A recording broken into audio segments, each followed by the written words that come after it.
This time on PedalBox, we are getting rid of our makeshift GTO front brake lines and getting some really nice multi-part ones from Van Hill installed on the front of the car to finally finish building all of the parts of this braking system.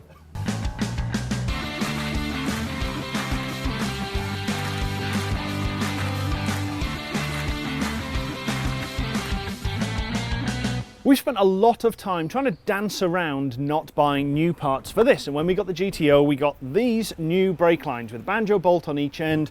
They were basically the right length to go from our caliper along the arm down into the centre of the car so we could join it onto the hard lines, and that was absolutely fantastic. Apart from, these are not really the right fittings for what we need. With a banjo bolt on both ends, it's no good. We need one for the caliper end, but on the body end we were confident we'd be able to find a bulkhead fitting with a male on one side and a female on the other side. We just put another banjo bolt through this end into the female fitting and we run the other side on as normal. Even a female to female would have worked for us, and we could have just put the male fitting onto the inside, banjo bolt on this end again, absolutely fine. Unfortunately, that does not exist as a part that we can find anywhere. The only bulkhead fittings we can find are male to male. So that pretty much ended this as a plan without cutting them apart and modifying. And obviously these currently fit the GTO basically perfectly, so we don't really want to cut these apart and modify them just for this purpose. If we are modifying something, we might as well get something new. So it's out with the old hoses and in with the new. These are from Van Hill and they have a really neat system with interchangeable ends on each end of the hose. So even if we change the calipers or change something else about our system, we don't necessarily need to get different hoses. They have a common adapter on the end and you just order new pieces to thread on, which is really, really handy. You spec these up in whatever length you really need with whatever ends, and they were pretty cheap. I think these were about £20–30 each, so really not too bad for custom made hoses, and they're adaptable so we can reuse them with other setups if we want. If we didn't already have the ones for the back, I would probably buy a few more of these to go in, but we have that set. So now we can get the parts onto the car, get the brackets welded in, and Chris is working on that already. So obviously in our project here, we can't use factory brake hose installations. Now normally in most cars when you're putting brake hoses in, you just put them the same place the old ones were, and you know you're good. But in our case, we've got to figure out where to route them in a way that doesn't cause them to like pinch between any two parts of the suspension system, that we don't like overextend them or put too much too much like shear force or anything on the ends, or put too much torque rather, and generally make sure that these are happy all the way through suspension travel and steering lock. Now our original plan, because once upon a time we had our internal hardlines on the chassis terminating up at the top inner corner here, up by our front upper A-arm mount, we were going to attach the GTO brake lines from the brake caliper onto the upper arm and attach them in the top corner. The catch is that trying to do that means we're concentrating all of the bending, so you can imagine is maybe like, I don't know, call it 15 or 20 degrees or something of suspension deflection, and all of that has to happen right at the very end because it's following the suspension arm. What we'd rather do, if we can, is try and distribute the movement along more length of hose. So it's not one little sharp bend there as the suspension travels, it's being distributed along the length. So what we've gone with instead is we're going to run them obviously from the caliper again, but now we're going to run them along the rear half of the A-arm and then down into the lower corner. So we'll have a big free section here that's free floating, and that'll be able to take up all the deflection, and then we'll have just the end here is going to be responsible for moving left and right as the caliper moves through steering lock, but all the suspension travel is going to be back here, loads and loads of room on the back half of the line, and the front half can deal with steering angle. This does mean we've got to move the end of our brake hose, which may sound like a problem. However, we accidentally crushed it under the chassis a while ago, so we've got to remake it anyway, so terminating it here instead is nice and easy for us. So once this piece is down in that corner of the wheel arch, it's going to go onto a little 45-degree panel mount elbow that I'm going to give up trying to thread in if it doesn't play ball. There we go. And that's going to punch through a little bracket that we're going to make up, that we're going to weld onto the body now. So it's going to exit sort of forward and out to get up to that suspension arm. So we're just going to weld this bracket in place now, get this mounted up, and we should be away.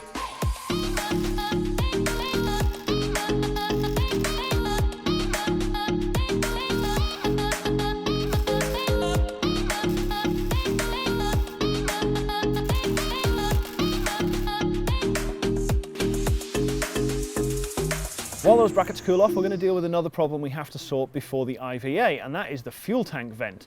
We can't have a vent which goes into the passenger compartment, the luggage compartment, or the engine bay, which fortunately, the whole front end of our car doesn't count as that, so we should be okay. But we do need a vent with an anti-rollover cap. Fortunately, we have this massive AN10, I think, fitting that is completely unused on the front of the tank. It's all billet aluminium, so the plan is to just drill a hole through the back of this little plug, thread it, and put a little barb in, and then drop in one of these little non-return valves. Probably shorten this cable, this pipe down as well, because it doesn't need to be sticking up quite so far. And basically this has a little ball valve in, so when it rolls over, it doesn't allow anything to flow through it. But when it's the right way up, the ball valve is open and it can vent to atmosphere as required by the IVA. So in essence, this plugs in here with a little bit less cable. We thread that into the top of there, and then the whole thing just gets bolted onto the top of the tank exactly where it was before.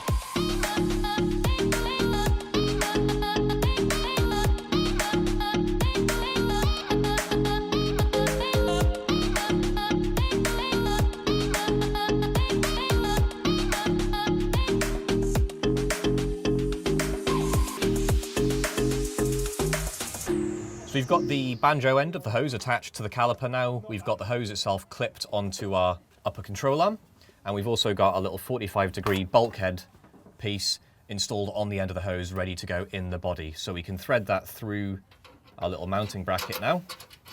This gets a little bit fiddly because I've got to get another captive nut on the back of it, and I've dropped it.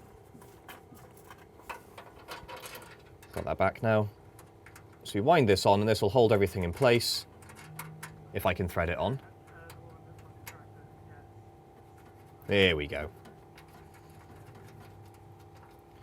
So that is our brake hose, for this corner of the car at least, installed. Not plumbed, but installed.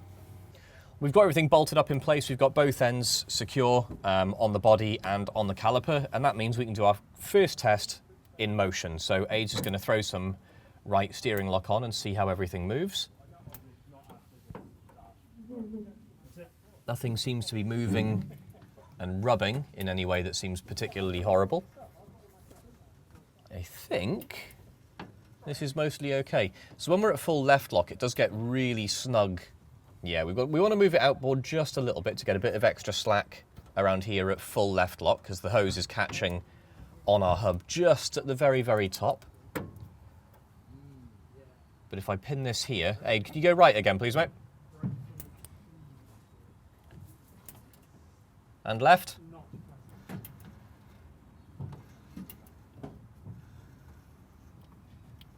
Okay, so yeah, we need to do a little bit of work with how we're securing it to the upper arm, because right now the clip that we've got is quite weak and it moves around.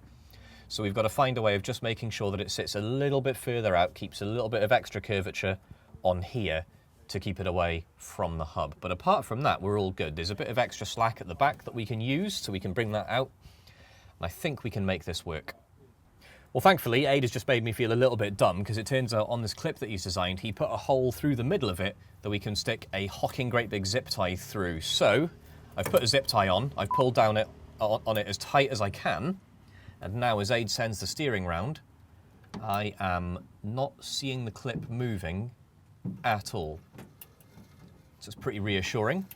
I still say we might want to like glue it or something just for the, for production, but with the clip holding in place, everything seems happy. Our hose is no longer coming into contact with the top of the hub.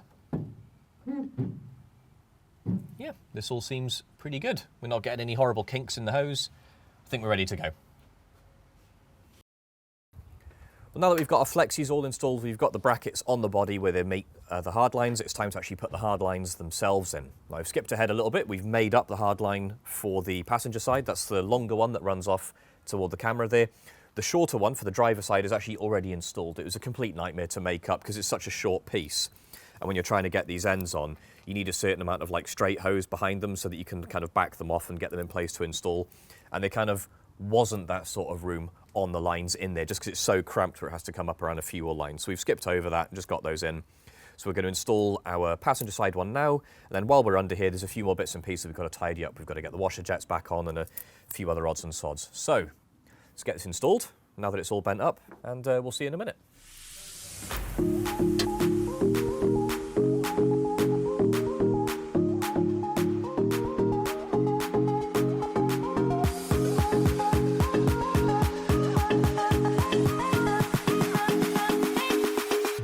Now, since we're doing brakes up at the front of the car here, it feels like a good time to finally finish off our brake fluid level warning switches. Now, we've had one of these already in and already wired, and we validated that the dashboard does the right thing. But technically, we didn't actually know how the switch itself behaved, and that is important now that we're putting a second one in, because we've got two reservoirs for two completely separate, isolated brake systems. We've got a front circuit and a rear circuit, both working from their own cylinders, both with their own fluid reservoir. And that means that either of them, if they get low, has to throw the light on the dash, and that means wiring in two switches. Now, what we had before, we kind of guessed, one, that the switch would be wired the same as the dashboard was expecting, which is either that it's normally open and the dash expects a normally open switch, or it's normally closed and the dash expects the same. But now that we're doing two in parallel, we just got to make sure that we've got them the right way around, because if these are, say, normally, the switch is normally closed, and then when you get low on fluid, the float drops and the switch opens, that changes whether we have to wire them in parallel or in series. So we're going to do a quick continuity check through our multimeter here.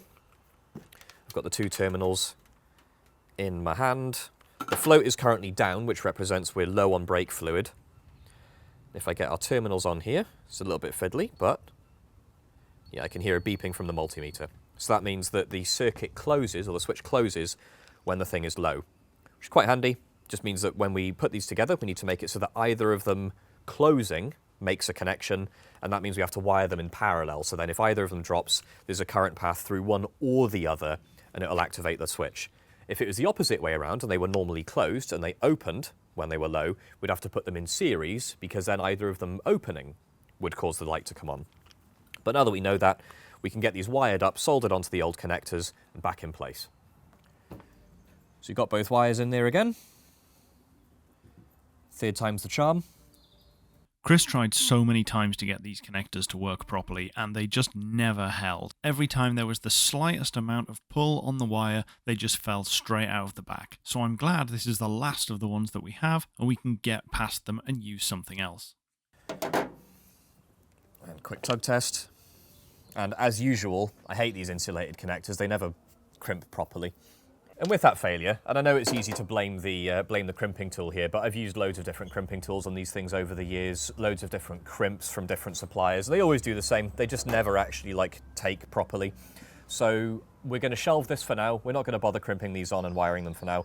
But next time I'm here, I'm going to have gone back home and I'll bring in my nice open barrel crimps. We're going to use some proper terminals, and we're going to do this the right way. We're going to get some Deutsch DTM connectors or something similar. These are like really popular, like weatherproof sealed connectors, quite commonly used in like sort of low-level motorsport, sort of club sport level stuff. Really popular for this kind of application because they use open barrel crimps. You can get a proper like double kind of curled in crimp connection, whereas all of these insulated ones, because you're pressing down through the plastic, the most you can really hope for is that the ring end that you've got your wires in kind of does this tightly enough to grab your wires. So those open barrel crimps are a lot better. We're just going to do that. It's what we should have done before, but we're sticking to it now. Well, that was a little anticlimactic on our brake reservoirs, but at least the hydraulic side of the system is now completely done. We could, in fact, press the pedal and actually get braking force right now if we had any fluid in it, which admittedly we don't. The little vent on the fuel tank is also good to go, which means our fuel system, apart from the tank itself not being connected on either side, because we are still occasionally moving it around, that's all done as well. Now, the vent, we're pretty sure is fine. The IVA specifies it has to not exit into an engine or luggage or passenger compartment. Now, as far as we're concerned, it can exit into another type of compartment like this. But if you disagree with that, do drop a message in the replies. It'd be really, really good to hear if anyone else has got any experience with this, if anyone's had any problems with an IVA from having a vent that's not actually outside the car. We're pretty sure it's fine, but yeah, it'd be good to check that. And that's pretty much it. There are two very small but very important other things we need to add. We've got a pair of stickers here, one saying use only DOT approved .4 brake fluid, one saying do not adjust the brake bias because it may make the car not road legal anymore. So you've got to put these on somewhere prominent another time. There's not really anywhere that's great to do that at the minute because obviously we're still throwing quite a lot of dust around. We've still got very contaminated surfaces. It's not good to put these on right now, but these will probably actually be the final piece, as far as the law is concerned at least, of our braking system. So quite looking forward to getting those on just as a piece of symbolism. I'm sure you don't want to miss when that happens, so do remember, subscribe down below, ring the notification bell, make sure you get notified when new episodes come out, like the video, comment, all that sort of usual algorithmic jazz. You can also jump on shop.pedalbox.show. You can buy any of our merch, like the hats, hoodies, beanies, t-shirts, etc. that we've got. I think there's a few people around us currently wearing them, and none of them are me, as normal. Oh, Adrian's on his way over in the Only Cams shirt, which I'm pretty sure has been available for a little bit now. You should buy one of those. They're quite funny. They get lots of looks at events. You can also jump on patreon.com/pedalbox show. You can support us there from as little as $1 a month. I'm getting all sorts of abuse from off the camera for my routine, but I'm going to roll through it because we're just about done. Thanks very much for watching, guys. We'll see you next time.